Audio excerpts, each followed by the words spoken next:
Hey guys, well, you guys actually voted on this, so it was either a camera or the Signature Series Fluance speakers. I'm glad you picked the speakers because I really wanted them. Right off the bat, I'd like to thank you guys. Managed to save this money up from YouTube, so this is going to be kind of cool.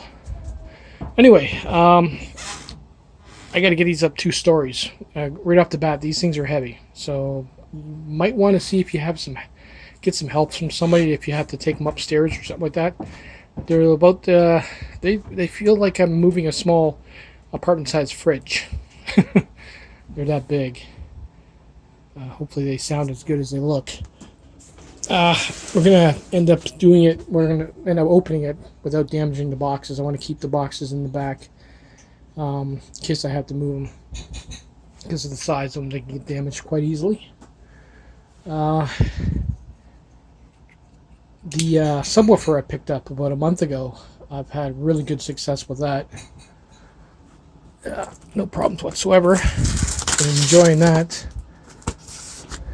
So this is the reason I went with Fluance. Well, for one, I'm keeping it in Canada.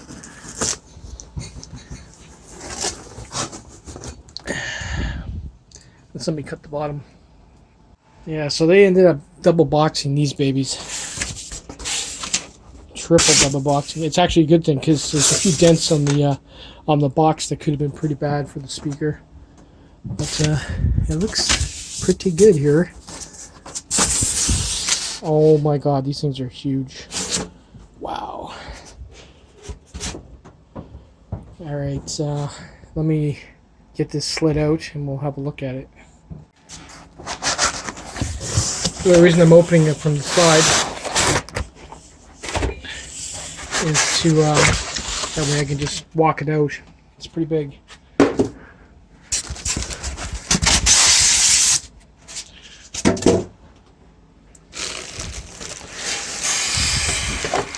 Wow. As I briefly lost the camera in the box. Anyway.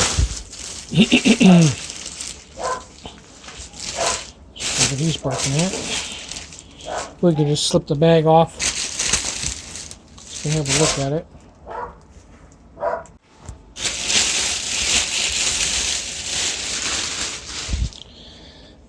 Magnetic, and it's made out of wood.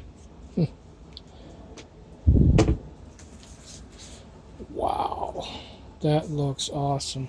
It's going to sound pretty good. I ended up going with the black. I wasn't very fond of the brown. The one thing that's nice about black is it doesn't show as much in the way of gashes and everything else. Brown wood. There's the ports in the back. They got screens in them, not plastic screens. It feels like it's material of some type. The Canadian flag and really nice binding posts. There's the specs on the back. Alright, let's get this on the box on its side and put the feet on it and see what it looks like. Yeah, one thing the laminate that's on the speaker was covering the holes. They don't pop them, so you'll have to do that.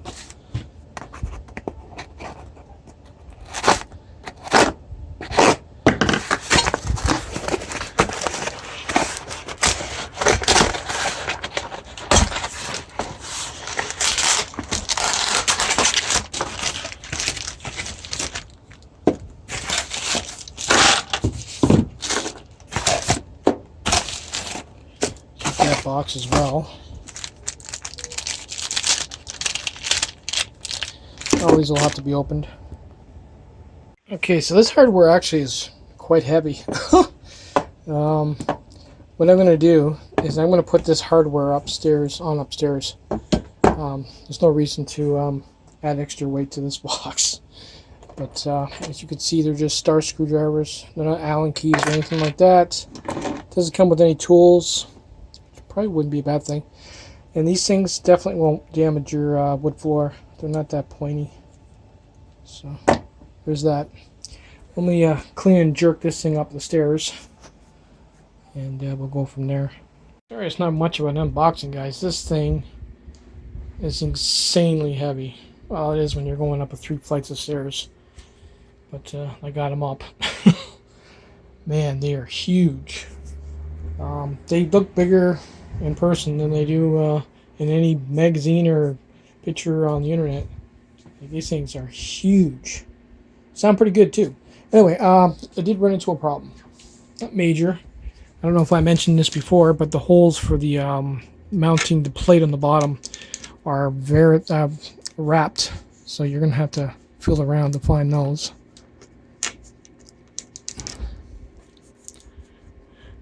And it was missing a part, which I'll show you in a minute. I don't know if I'm going to go through the seller on Amazon or through the actual company itself. It's missing one of these. What that is it goes in between the plate there and there, so you can adjust that. So what I did is I double checked everything to make sure I didn't have double washers or anything like that. I just basically took the one I had left out. So this side here I'll put in the back, and you can see it doesn't have that extra washer, so it might be down about that much. Not a big deal. Other than that, everything else is there. This is going to go like that, but like that. And this one will go like that. Okay, so let me get these on and try them out. So basically, like I said, I put them in the back. That way it's firing up a little bit versus firing down. It's leaning backwards a little bit more than it should be. But I don't think it's going to make much of a difference. And you just center these, as you can see.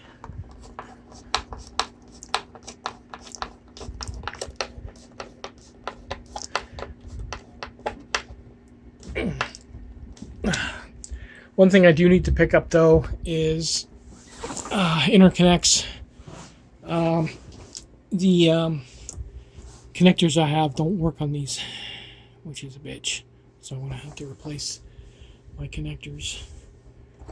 For now, what I'm doing is I'm just sticking the finger or the fork, the one half of the fork, in the bottom here and tightening it down.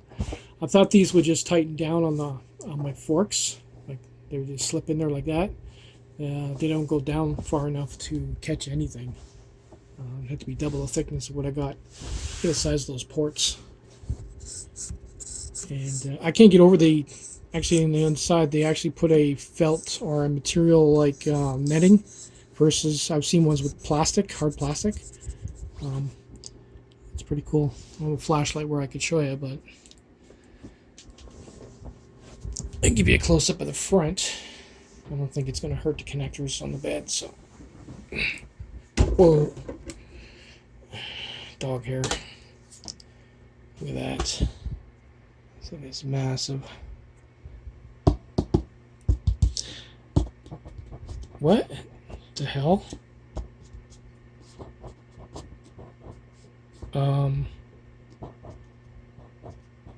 You hearing that? I got a speaker that's rubbing. Holy shit. 1 minute. I'll keep you guys updated on how this goes. If they think I'm shipping this back, they're crazy. It's way too much. I'm going to try and get a driver off the seller and do it myself. But that is nuts.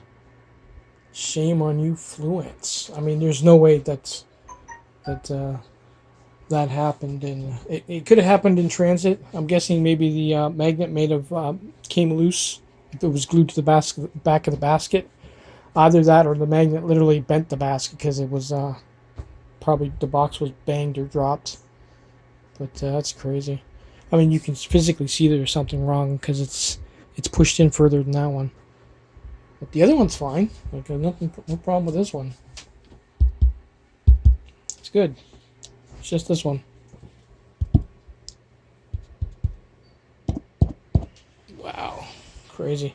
Anyway, I'll keep you guys updated. I'm not basically going to do much of anything until I get this straightened out. Take it easy.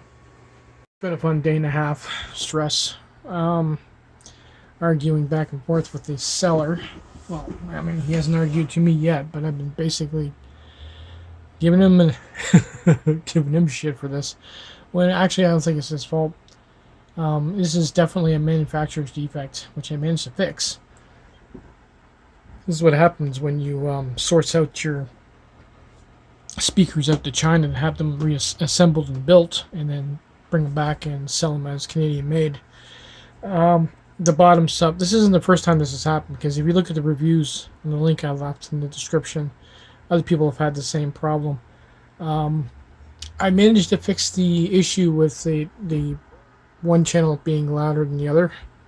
What it was is the interconnects in the back has a bridge, and it was dirty, and once I cleaned it up, put it back together and tightened it up, the top got louder. So now they're pretty much even. Now I don't have to mess with the balance on the receiver. But this one here still has an issue, which I'm going to show you.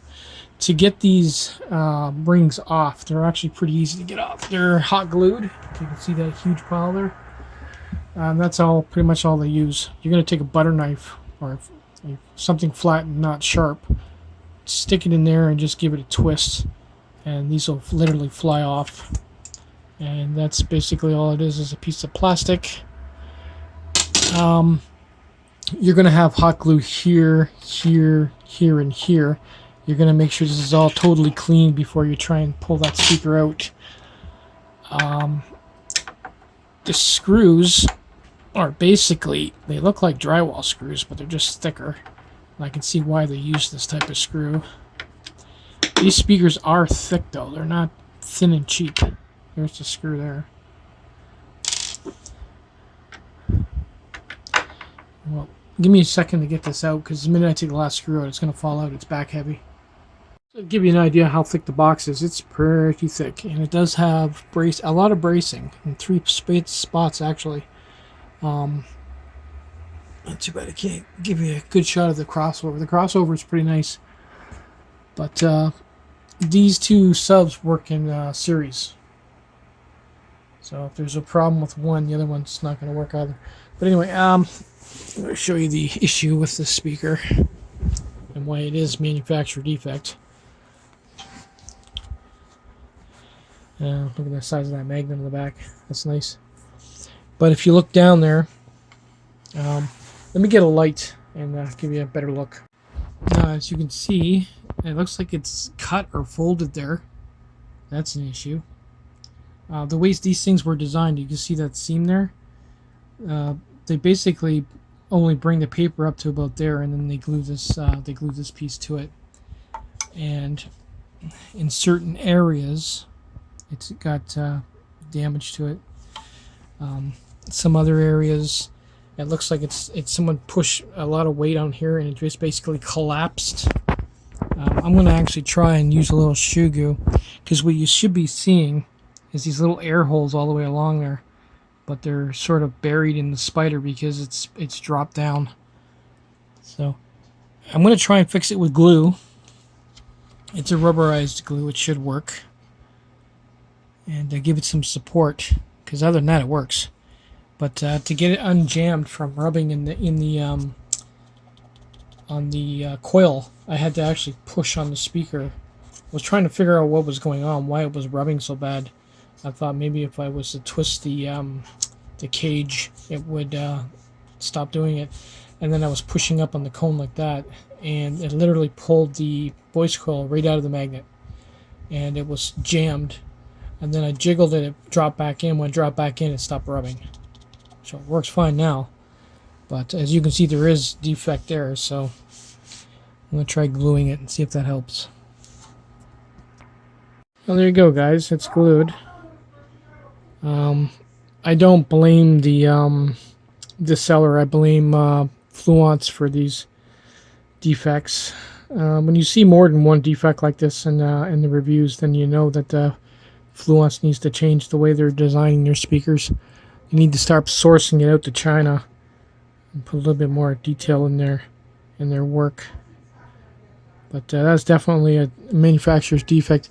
That'll dry as a hard rubber, so it's not going to come loose or bounce around in the speaker. It's going to give it an hour to cure before I start it up. You know what? I figured since we're here, we'll take them both out. I wanted to show you the crossover, which is very nice. There's the wire that bridges the two subs. Pretty thin. flimsy looking. Oops, sorry. There it is there. Pretty thin. Anyway, check out this crossover. This crossover is nice. Someone said that, what they did is they separated the top from the bottom, obviously, if it's mid-range.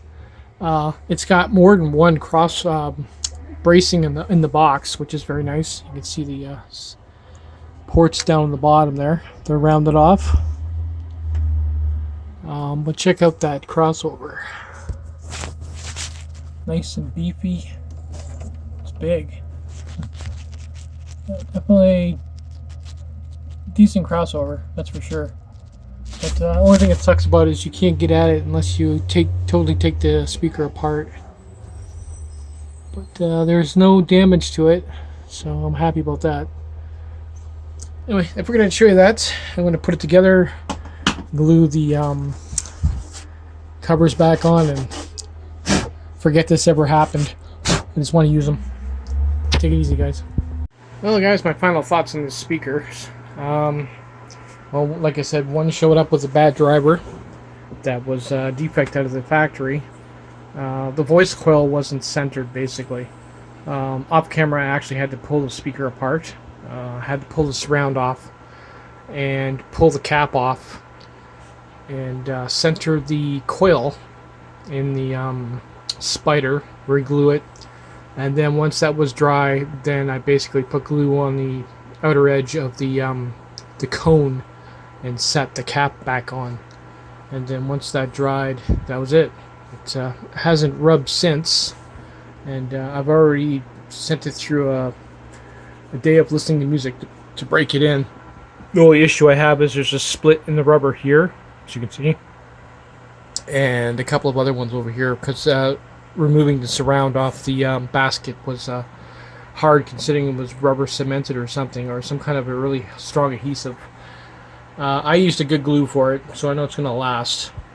But what I'm going to end up doing is probably taking it out and putting some kind of rubberized glue on the inside, just to keep it from rip. I doubt it'll rip any further, but just to give it some support. And last but not least, when I know it's finally good to go, I'll glue these back in. They just sit in with rubber cement or hot glue anyway, so it's just there for looks. But other than that, these things are beasts. They're loud, very loud. The bass response blows this subwoofer away. Everything in the house rattles. So it's if you like bass, these are the speakers for you. They're amazing. You know they're amazing when it shows up with a dead woofer, and I'm still happy with them. So one thing I would do is if you do buy these off of Amazon, be sure you get their extended warranty, because I don't know, I get the feeling that Fluance has a batch of bad ones and they're putting them on Amazon because they know the person's not going to send them back.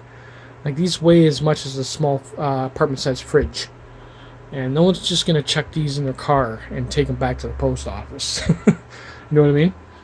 So I still haven't emailed Fluance yet. I'm going to see if I can possibly buy a driver. I don't know. They don't advertise it on their website that they have parts. They just have some excuse that they're made to last, so they don't need parts, apparently. But only when they show up broken. So yeah, other than that, I'm happy with them. So I say go for it, but just make sure you got the extended warranty on them. Later.